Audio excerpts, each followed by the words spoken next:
నకరికల్ మండలం వలభాపురం గ్రామ పంచాయతీ పరిధిలో ఉన్నాము. ఈ గ్రామ శాఖ అధ్యక్షులు కాడింగ్ నరేష్ గారు మనతో పాటు ఉన్నారు. నమస్కారం సార్.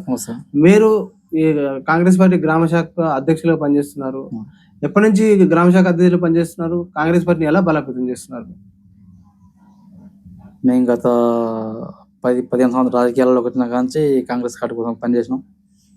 మధ్యలో టీఆర్ఎస్ పార్టీలోకి పోయి మళ్ళీ కాంగ్రెస్ పార్టీలోకి వచ్చి మళ్ళీ గ్రామ శాఖగానే చేస్తున్నాం.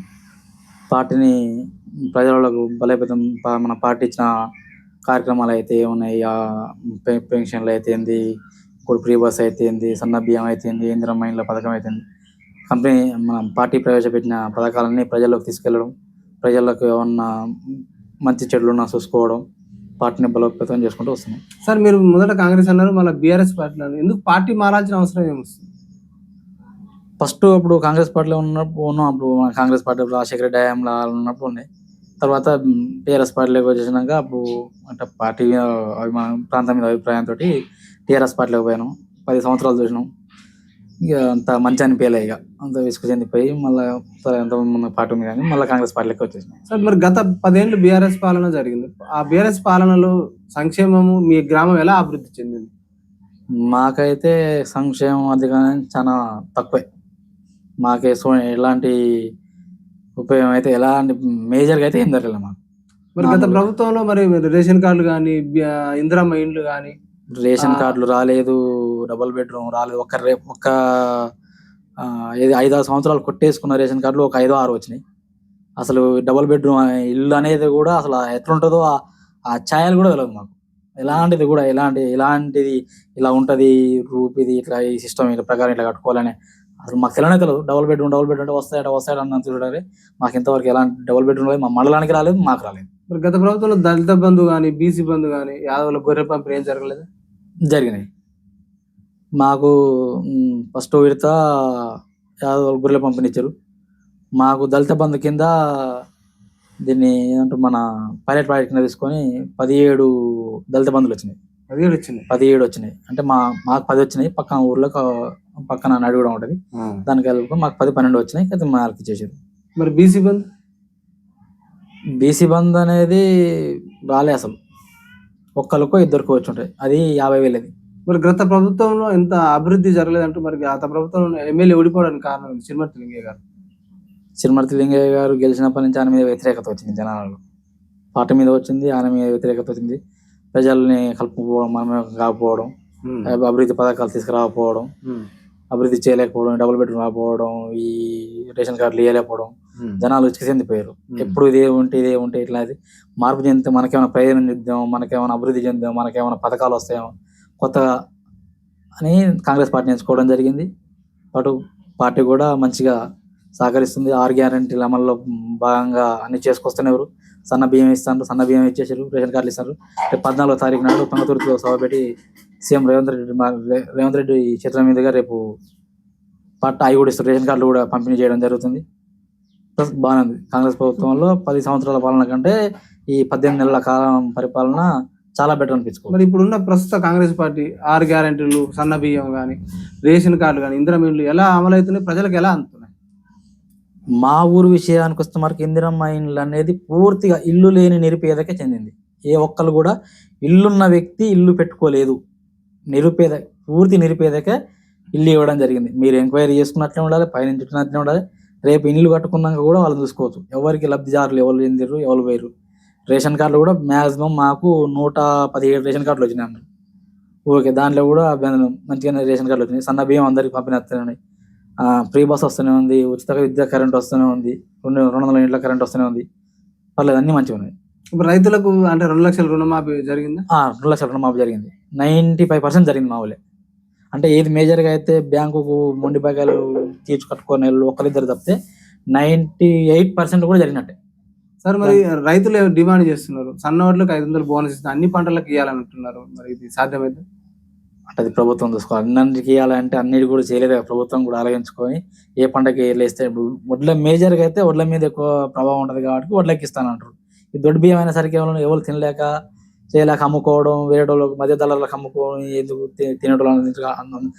మనం ఇచ్చే సర్కారు బియ్యం అంటే ప్రభుత్వం ఇచ్చే బియ్యం అందరు తినాలి, అందరు ఉన్నోళ్ళు ఉంటారు లేని ఉంటారు అందరు తినాలి, మంచిగా ఉండాలని చెప్పి సర్కారు మంచి ఆలోచన చేసింది. దానికి అనుగుణంగా సన్నోడ్లు బండిస్తే రైతులకు అవకాశం రైతులకు 500 బోనస్ ఇవ్వచ్చు, ప్రజలకు కూడా సన్న బియ్యం తినడానికి కూడా అవకాశం మంచిగా ఉంటుందని మంచి ఆలోచన చేసిన ప్రభుత్వం కూడా మంచి ప్రాసెస్ అది.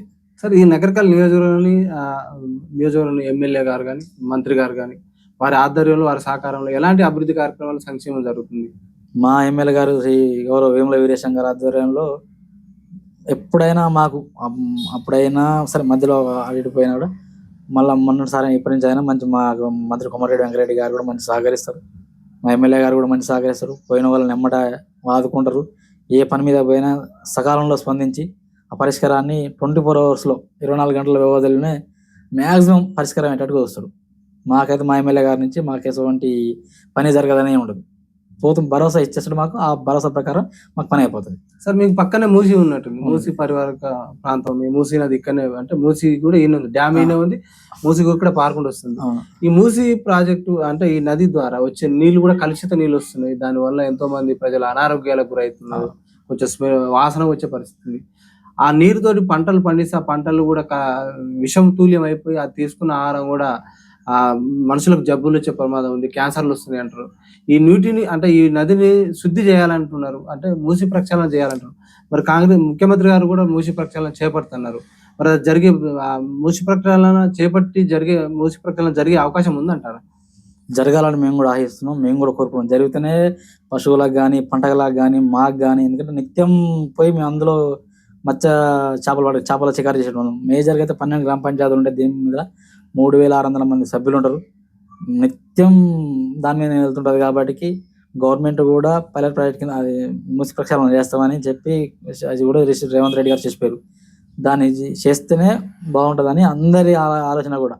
ప్లస్ దీని పూడిక కూడా తీస్తే ఇప్పుడు మనకు 43,000 ఎకరాల పైచులకు పారేది ఇది. ఇప్పుడు 4.4 TMC ఉండే వాటర్ ఇప్పుడు 3 TMC వరకే ఆగిపోతుంది. అప్పుడు మొత్తం పూడిక వచ్చేసింది. అంటే 1.5 అంటే దగ్గరలో ఒక 10,000 ఎకరాల చిల్లర ఇది చివరి దశకు వచ్చేసరికి రబీకాలం యాసంగిలో చివరి దశకు వచ్చే నీళ్ళు సరిపోవట్లేదు. కాబట్టి దీన్ని కూడా ఆ పూడిక కూడా తీస్తే రైతులు కూడా హర్షం వ్యక్తం చేస్తారు, పంటలు మంచిగా పంతాయి. ఆ ప్రక్షాళన అనేది కూడా సెంట్రల్ గవర్నమెంట్ కూడా సహకరించి మనకు దానికి ఎంత అమౌంట్ అవుతుందో సహాయం చేసుకుంటే ప్రజలు, ఎందుకంటే ఇప్పుడు మేజర్గా ఇప్పుడు హైదరాబాద్ నుంచి ఇక్కడి నుంచి వచ్చేసరికి అక్కడి నుంచి ఇక్కడ దాకా పంటలు పండాలి. ప్రతి దానికి అవసరమే. మనం చూసుకుంటే అక్కడి నుంచి ఇక్కడ చూసుకుంటే దరిదాపు 1,00,000 ఎకరాలకు పారుతుండొచ్చు ఆ నీళ్ళు. ఈయనే 43 ఎకరాలు అంటే వస్తా ఉంటే పారుతుండొచ్చు. ఇప్పుడు ఏది ఒలిగొండ అవుతుంది, రామన్నపేట, గౌరవరం మనకు అట్లా ఉన్నాయి. కాబట్టి సెంట్రల్ గవర్నమెంట్ కూడా దృష్టిలో పెట్టుకొని ఆ ప్రక్షాళనకు సహకరిస్తే మంచిగుంటుందని కోరుకుంటున్నాం. మరి ఆ కలుషిత నీరు వల్ల ఏమి ఇబ్బందులు ఏర్పడుతున్నాయి మీకు? మూసీ నది కలుషితం ద్వారా ఏమేమి ఇబ్బందులు వచ్చినాయి? ఏమైనా జబ్బులు వచ్చా అంటే ఎలాంటి మీకు అవసరం ఉంది ఇక్కడ రైతాంగానికి?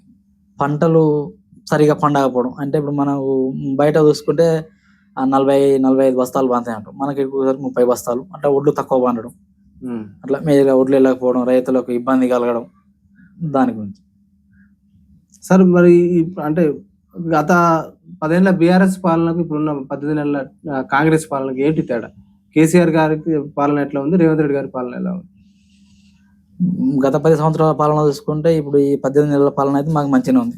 ఏ విషయంలో అయినా దేనికైనా మాకు ప్రభుత్వం అందించడం కానీ, ఆ గ్యారంటీల విషయంలో కానీ, రైతులను చూసుకోవడం విషయంలో కానీ, నిరుపేదలను చూసుకోవడం విషయంలో కానీ, వాళ్ళు చేస్తున్న హామీలని ఒక్కొక్కటిగా నెరవేర్చుకుంటూ రావడం కానీ మంచిగా ఉంది. కేసీఆర్ అప్పట్లో వేస్తాను దళితులకు 3 ఎకరాల భూమి ఇస్తాడు, 3 ఎకరాలు లేదు, బీసీలకు అది ఇస్తామన్నాడు.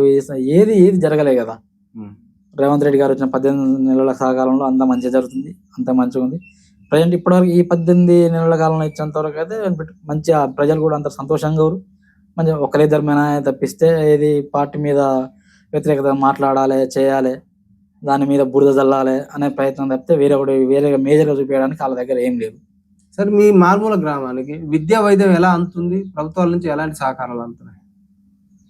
మాకు విద్య ఓకే. గత 10 సంవత్సరాల కాలంలో చూసుకుంటే మా స్కూల్లో 35 మంది పిల్లలు ఉండే.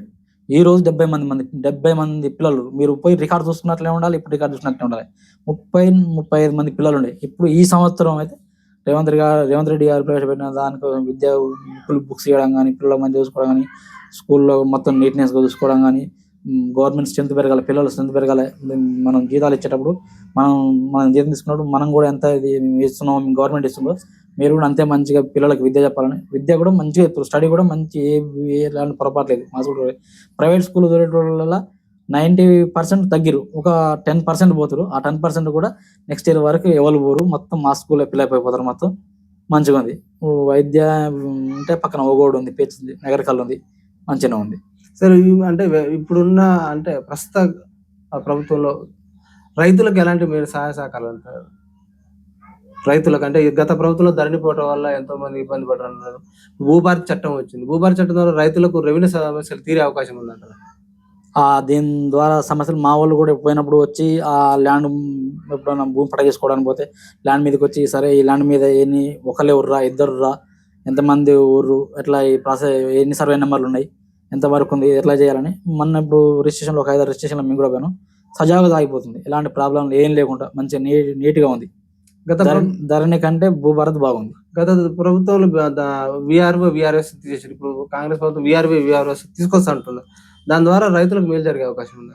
ఆ విఆర్ఎస్ రైతులు తీసుకొస్తే నీరు ఉంటాయి. ఎందుకంటే ఇప్పుడు మనం పంటలు ఖరాబ్ అయినా, వర్షాలు వచ్చి నష్టం అయినా, అది పోయినా చూసుకోవడానికి అధికారులు ఉండాలి. విఆర్ఏ చట్టం ఉందనుకో, వీళ్ళే మనకు చేసిన పనికైనా అవసరానికైనా ఉంటుంది. ఈ చట్ట వ్యవస్థ తీసేసరికి మనమే నేరుగా ఆడికి పోయి ఆర్ఐ గారిని తీసుకొని వాళ్ళని మలుచుకొని రావాలంటే కొద్దిగా రైతులు ఇబ్బంది పడేంత కారణం ఉంది. వ్యవసాయ అధికారుల మీద కొద్దిగా ఒత్తిడి పడి ఉంది. ఇప్పుడు ఆలూరానికి ఆ వ్యవస్థ ఉంటే కొద్దిగా తగ్గి మనకు కూడా సుఖం తొందరగా పని జరిగేటట్టు అవకాశం ఉంటుంది. సార్ ఇప్పుడు ప్రస్తుత అంటే గవర్నమెంట్ స్థానిక సంస్థల ఎలక్షన్ల నుంచి సంవత్సరాల చిలుక అవుతుంది. దానివల్ల అభివృద్ధి కుంటుపడింది అంటున్నారు. ఆఫీసర్ ఎవరో తెలియదు, స్పెషల్ ఆఫీసర్, ప్రజలు కేంద్ర నిధులు కూడా ఆగిపోయినాయి అంటున్నారు. మరి ఎక్కడ జాబ్ జరిగింది, ఎలక్షన్ ఎందుకు రావట్లేదు? చేసి స్టేట్ గవర్నమెంట్ వాళ్ళ లెక్కలు ఎట్లా ఉన్నాయి వాళ్ళు చూసుకొని చెప్తారు. ఓకే, మాకైతే మా కార్యదర్శి గారు మాకు సకాలంలో అన్నిటికి స్పందిస్తారు. వాటర్ కానీ, మురికి కాలువలు కానీ, వేరే ఏది ఉన్నా సకాలంలో స్పందించి మాకు మొత్తం స్పెషల్ ఆఫీసర్ కూడా మాకు వారానికి ఒకసారి స్పెషల్ ఆఫీసర్ వస్తారు, చూసుకుంటారు. అంటే ఒక స్పెషల్ ఆఫీసర్ 2-3 గ్రామ పంచాయతీలు ఒక రోజు ఆడు మాకు వస్తారు, చూసుకుంటారు, అన్ని మంచిగా కరెక్ట్ ఉన్నాయా లేవా. ఓకే, మాకైతే ఏ ప్రాబ్లం లేదు. ఈ బెల్ట్ షాపుల వల్ల చాలా కుటుంబాలు చిన్న భిన్నమవుతున్నాయి. గత ప్రభుత్వంలో బెల్ట్ షాపుల నియంత్రణ జరగలేదు, ఈ ప్రభుత్వంలో కూడా జరిగే అవకాశం ఉందంటారు. బెల్ట్ షాపుల వల్ల చాలా కుటుంబాలు తాగుడు బానిస అయిపోయి ఇబ్బందుల పాలవుతుంది, మహిళలు కూడా ఇబ్బంది పడుతున్నారు. బెల్ట్ షాపులు ఏ ప్రభుత్వం అయినా బెల్ట్ షాపులు తీసేయడమే మంచిది.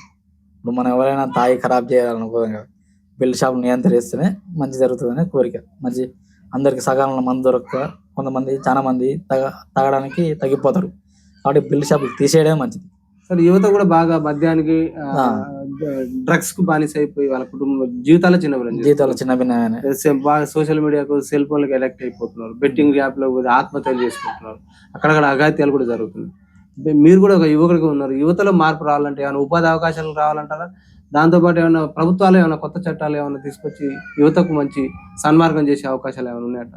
యువతకు ఉద్యోగ అవకాశాలు ఇవ్వాలి. ప్రైవేట్ పరంగా కానీ, గవర్నమెంట్ పరంగా కానీ ఏదైనా అవకాశాలు ఇస్తే ఈ మద్యానికి, ఈ బెట్టింగ్ యాప్లకు, ఈ జులాయి తిరగడానికి కొద్దిగా తగ్గించి పని మీద దృష్టి పెట్టుకొని దానికి వెళ్ళడానికి అవకాశం ఎక్కువ ఉపయోగిస్తారు.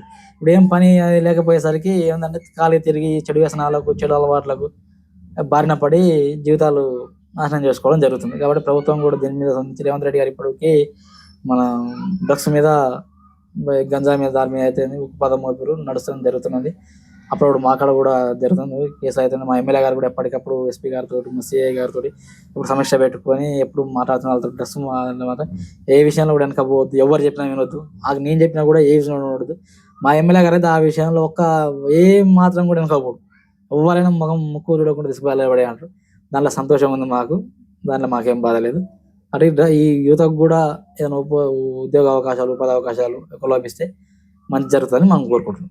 సార్, త్వరలో స్థానిక సంస్థలు ఎలక్షన్ రాబోతున్నాయి సార్. ఎలక్షన్ అంటేనే మద్యం, డబ్బును ఓటర్లకు ఎరచేస్తారు, ఎరచి ప్రలోభాలకు గురి చేస్తున్నారు. ఓటు అంటే పవిత్రమైనది. ఓటుని మద్యానికో మనికో అమ్ముకోకుండా ఉండాలంటే ప్రజల్లో మార్పు రావాలంటారా, పార్టీలో మార్పు రావాలంటారా?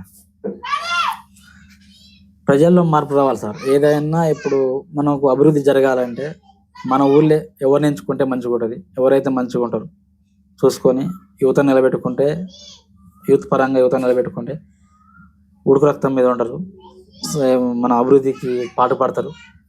మద్యానికి డబ్బుకు ఎప్పుడైతే జనాలు ఇదవుతారో అప్పుడు అభివృద్ధి అనేది కుండిపడిపోతుంది. కాబట్టి ప్రజలు కూడా దీని మద్యానికి మందుకు బాగా వ్యతిరేకత ఇచ్చి మాకు పని జరగాలి, మాకు అభివృద్ధి జరగాలి, మా ఊరికి ఇది కావాలి, మనకి ఇది కావాలి, ఎవరైతే చేయగలుగుతారు, ఎవరైతే చేస్తారు.